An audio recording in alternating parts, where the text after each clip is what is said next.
This is my custom RGB board.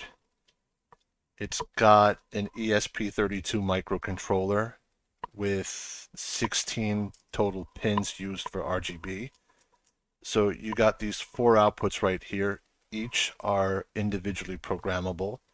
You have these two outputs for the Lian Strimer PCI Express extension cables, and you've got this one up here for the Strimer ATX 24-pin extension cable. And I tried to keep all the pins in sequential order as much as possible so that it would just be easier and more intuitive to program.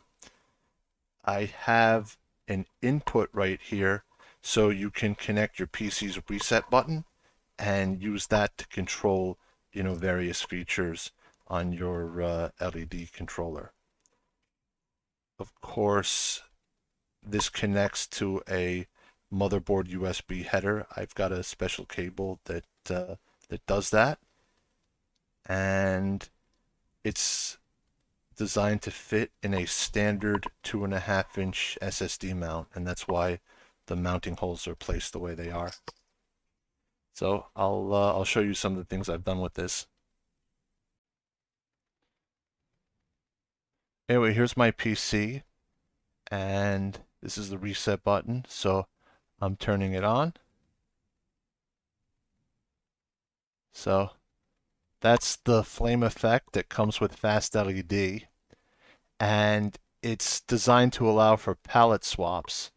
So I figured I'd let the reset button do the palette swaps. So I've got 4 total palettes available. So I've got fire, purple drank.